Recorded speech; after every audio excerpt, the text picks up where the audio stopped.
Hello dear students, welcome in ASC starter.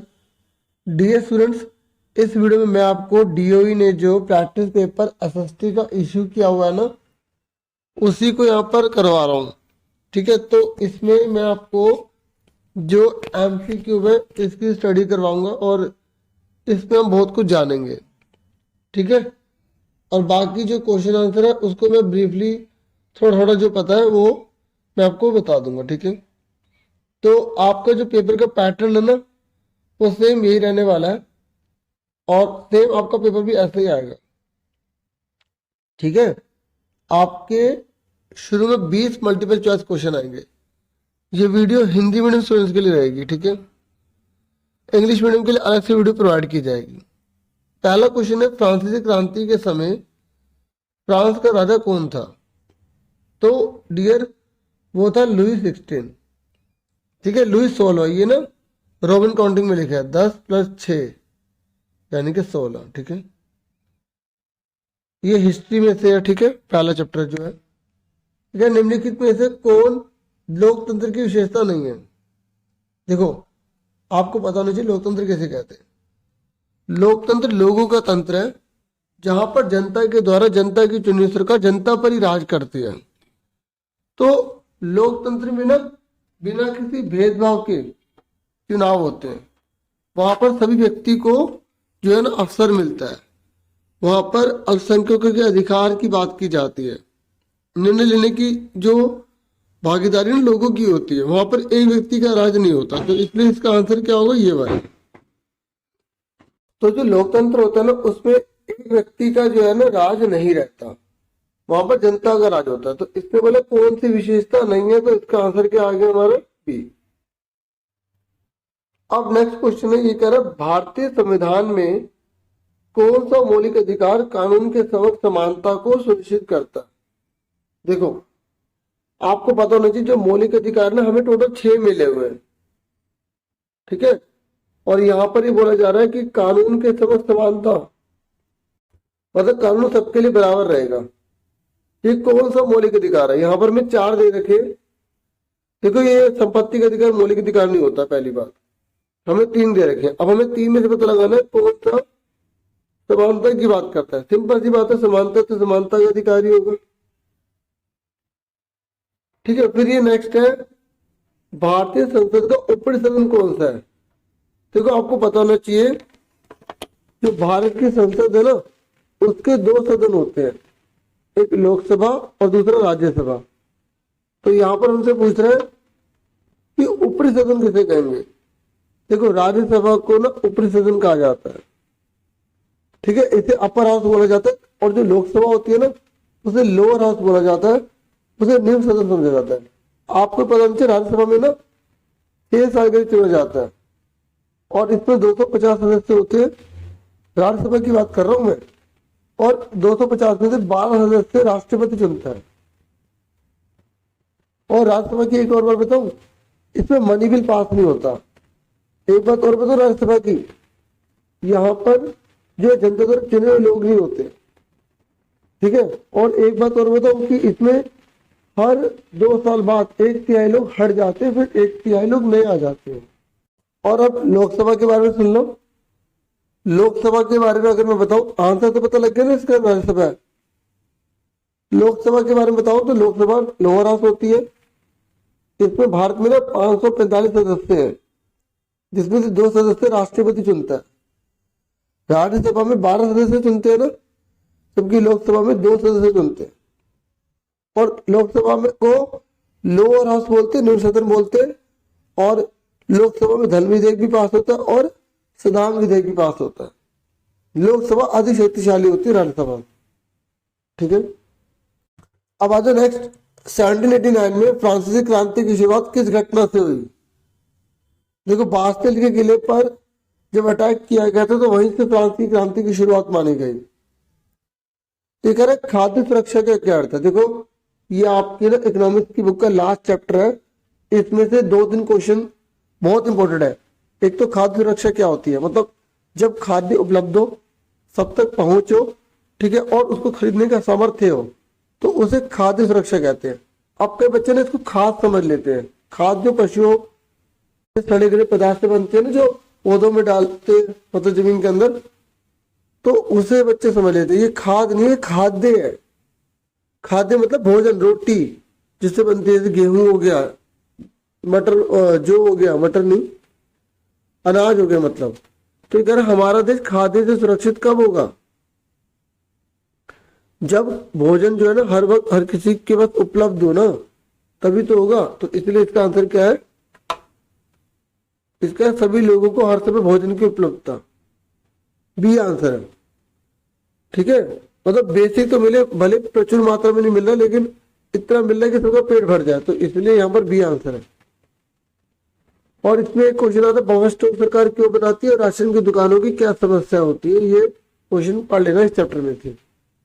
फिर next है, कौन सा मौलिक अधिकार भारत में किसी भी धर्म को मानने, प्रचार करने और प्रसार करने का अधिकार सुनिश्चित करता है? तो आप बताओगे धार्मिक स्वतंत्रता का अधिकार। ठीक है, और आपको ये पता होना चाहिए कि शोषण के विरुद्ध अधिकार क्या होता है। इसमें क्या होता है, किसी बेकार काम नहीं करा सकते। बेकार मतलब आप फ्री में काम नहीं करा सकते, और 14 साल से कम उम्र के बच्चे से काम नहीं करा सकते। ये मैंने शोषण के विरुद्ध अधिकार के बारे में बताया, लेकिन साथियों का जो आंसर है वो क्या है? बी है। फिर नेक्स्ट है, भारत के संविधान निर्माण के लिए कौन सी संस्था उत्तरदायी है? तो वो है संविधान सभा। तो आप राष्ट्रपति, प्रधानमंत्री और संसद, इन तीनों के कार्य 2-2 दिन याद कर लेना जरूर। जैसे राष्ट्रपति तीनों सेनाओं का अध्यक्ष होता है, राष्ट्रपति कोई कानून होता है उस पर साइन करता तभी वो कानून बनता है, नहीं तो वो बिल ही रह जाता। राष्ट्रपति किसी बिल पर साइन करता तो वो कानून बन जाता। ठीक है, राष्ट्रपति तीनों सेनाओं का अध्यक्ष होता। ठीक है, देश के अंदर जितने भी सब काम होते हैं राष्ट्रपति के नाम से हो रहे होते हैं। राष्ट्रपति के पास आपातकालीन शक्तियां भी होती है। ठीक है, अब प्रधानमंत्री की शक्ति की बात बोलोगे तो मेन याद कर लो कि प्रधानमंत्री जो सरकार और जनता के बीच में एक कड़ी का काम करता है। विभिन्न देशों से जो विदेशी मामले उनको हल करने की कोशिश करता है, नीतियां बनाता है। सरकार में जो राष्ट्रपति होता है भारत में, तो उसको सलाह देता है कि किस मंत्री को चुनना है, किस मंत्री को नहीं चुनना है। ठीक है, और भविष्य के लिए योजना बनाने में बड़ी महत्वपूर्ण भूमिका निभाता है। तो ऐसे आप बता सकते हो। और अगर संसद के कार्य आ जाए तो आप बता देना कि संसद जो है हमारे देश में कानून बनाती है। संसद एक बहस का मंच है जिसमें अच्छे निर्णय लिए जाते हैं।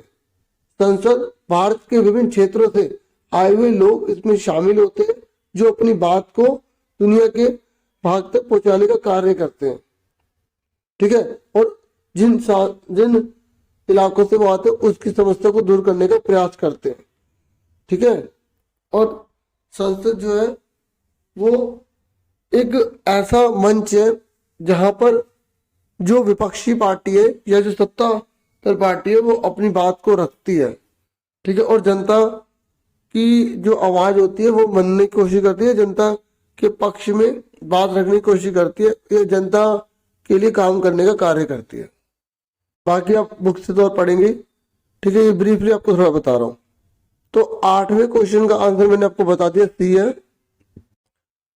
फिर है कि भारत में राज्यों को खाद्यान्न वितरण के लिए कौन सी संस्था जिम्मेदार है? बताओ, भारत में जो अनाज हर वक्त हर जगह उपलब्ध हो, इसके लिए कौन काम करती है? तो इसके लिए काम करती है FCI। मैंने FCI इसलिए बोला क्योंकि इसकी फुल फॉर्म आ जाती है एग्जाम में, भारतीय खाद्य निगम, फूड कॉरपोरेशन ऑफ इंडिया। ठीक है, उसके बाद नेक्स्ट क्वेश्चन है, ये कह रहा है कि भारतीय संविधान का अनुच्छेद 19 किससे जुड़ा हुआ है? देखो, आपको पता होना चाहिए जो स्वतंत्रता का अधिकार है ना, वो वहां पे 19 से स्टार्ट होता है, और जो समानता का अधिकार है उसमें 14 से लेकर 18 तक के अनुच्छेद की बात की गई है। और मैं आपको बता दूं कि सबसे महत्वपूर्ण संवैधानिक उपचारों का अधिकार है।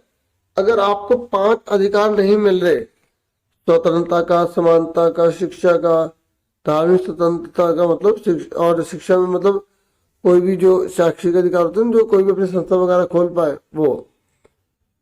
ठीक है, और संपत्ति का अधिकार तो होता नहीं है।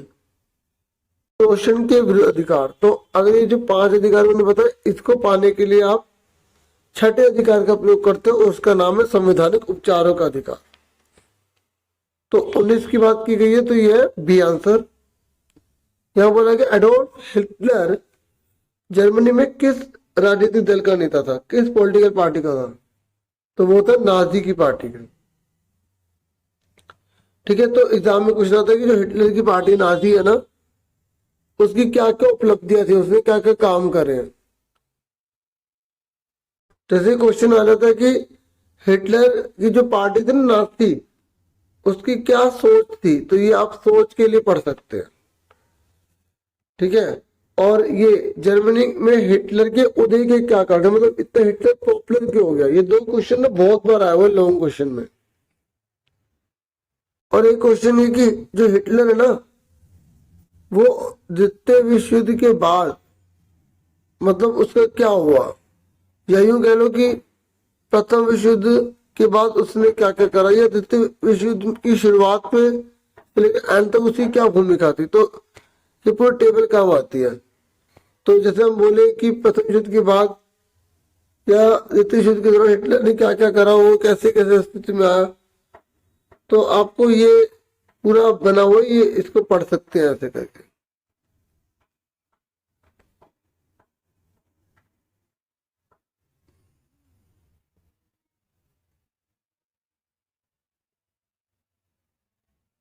जैसे इसमें एरो बना ना, उसके हिसाब से आप पढ़ लेना। जैसे ये लिखा है, फिर ये लिखा है, फिर ये लिखा है, फिर ये लिखा है। ठीक है, इस तरीके से आप इसको पढ़ना। ठीक है, नेक्स्ट है कि भारत में मानसूनी हवाएं किस महासागर से प्रभावित होती हैं, तो भारत में कौन सा सागर, हिंद महासागर, तो इसलिए उससे होती हैं। ये कह रहे भारत में कौन सी संस्था चुनाव कराने और स्वतंत्र और निष्पक्ष चुनावी प्रक्रिया में को सुनिश्चित करने का काम करती है, तो आपको पता है निर्वाचन आयोग। तो अगर आपसे निर्वाचन आयोग यानी कि जो इलेक्शन कमीशन है उसके कार्य पूछेगा तो आप बता देना। गंगा नदी का उद्गम क्या है, तो हुआ गंगोत्री। आपसे पूछ लेगा नर्मदा का बताइए मैप में, तो नर्मदा का कौन सा, अमरकंटक। अगर आपसे पूछेगा सिंधु का बताइए, तो सिंधु का कौन सा है, मानसरोवर। अगर आपसे पूछेगा कि जो गंगा नदी है इसकी सहायक नदी कौन सी है, मतलब जो गंगा की नदी को और बड़ा कर देती है, तो घाघरा, गंडक, कोसी, यमुना, ये गंगा की सहायक नदी है। और अगर आपसे पूछेगा जो सिंधु नदी है उसकी सहायक नदी कौन सी है, तो सिंधु नदी की जो सहायक नदी है ना, वो बहुत बार पूछा हुआ है। बाकी मैंने आपको बता दी, जो सिंधु नदी है ना उसकी जो सहायक नदी है वो कौन कौन सी है, रावी, व्यास, चिनाब, झेलम, सतलुज। ठीक है, और गंगा की कौन कौन सी, घाघरा, गंडक, कोसी, ठीक है, और यमुना। तो गंगा का जो उद्गम स्थल है कौन सा, गंगोत्री।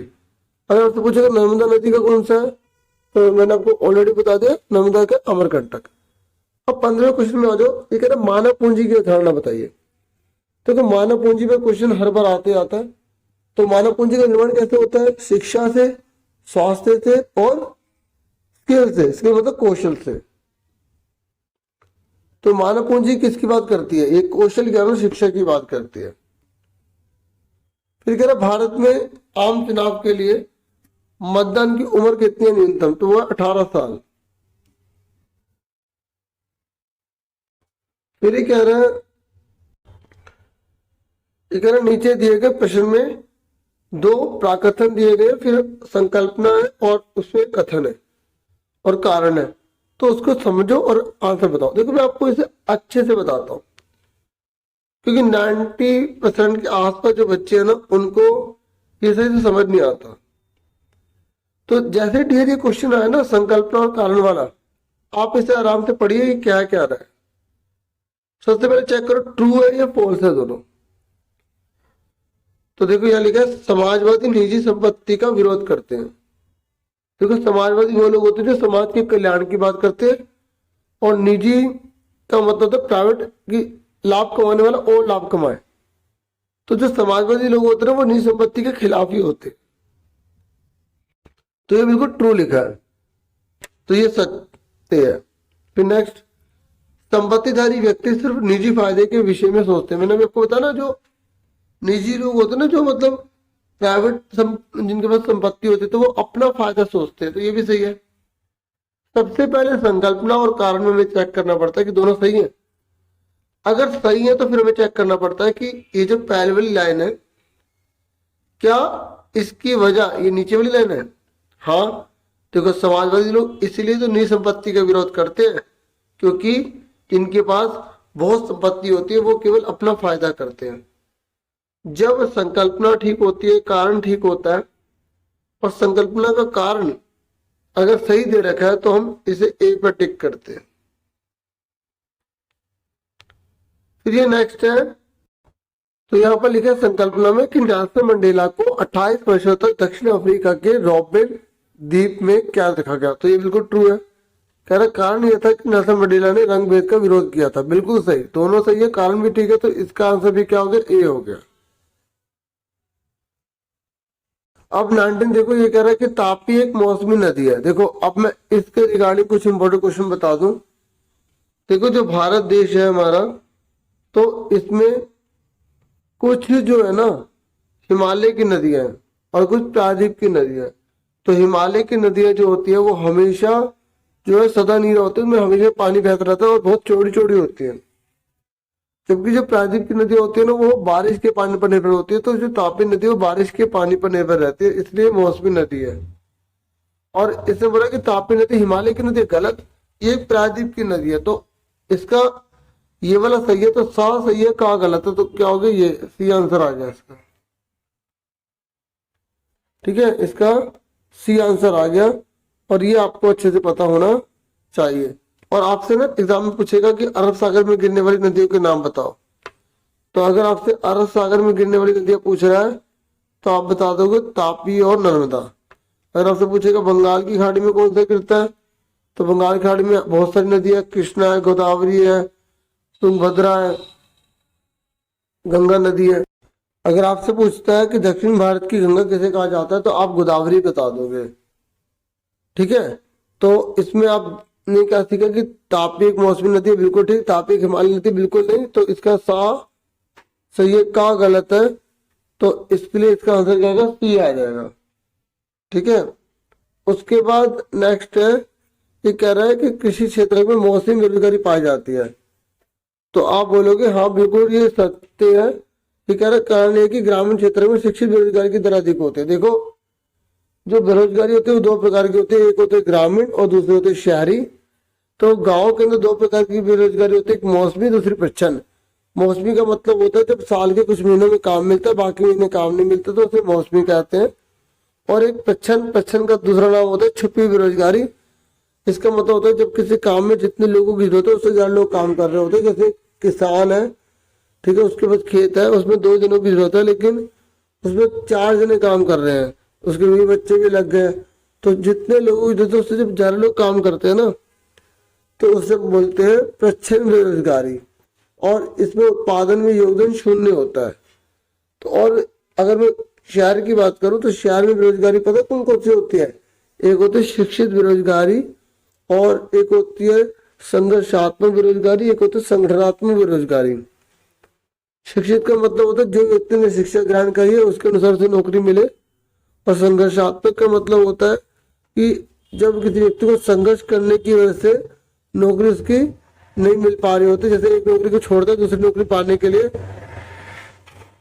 वो संघर्ष कर रहा है, तो उसे हम बोलेंगे संघर्षात्मक बेरोजगारी। तो यहाँ पर लिखे ग्रामीण क्षेत्र में शिक्षित बेरोजगारी की दर अधिक होती, तो गलत। गांव के अंदर तो शिक्षित बेरोजगारी नहीं पाई जाती, ये शहर में पाई जाती। तो सा सही है, का गलत है। तो जब सा सही है, का गलत है, तो इसका आंसर सी आ जाएगा। तो इस तरीके से देखो मैंने आपको एमसीक्यू बताए और काफी डिटेल में बताए। ठीक है, बाकी ये जो क्वेश्चन है अगर मुझे इसका समय मिला तो मैं जरूर बताऊंगा, ना तो सपोर्ट मटेरियल में आपको सारे आंसर ही मिल जाएंगे। मैंने अभी आपको बीच में पेज भी दिखाए थे, तो ऐसे आप इसे ढूंढ लो, इन्हें कर लो, क्योंकि प्रैक्टिस में से काफी क्वेश्चन आ जाते हैं। अगर ये नहीं आता तो इसके आसपास के क्वेश्चन जरूर आ जाते हैं। ठीक है, तो इतना ही है इस वीडियो में। ठीक है, बाकी आपसे फिर मिलेंगे नेक्स्ट वीडियो में। बाकी बहुत सारी वीडियो बना रखी है, आप उन्हें जरूर देखो। ठीक है, बहुत सारी वीडियो बना रखी है। आप कोई वीडियो सर्च करना चाहते हो SST क्लास 10 ASC स्टार्टर लिखिए तो मुझे विश्वास है वीडियोस आ जाएंगी। ठीक है, thank you for watching and listening carefully. Take care dear students.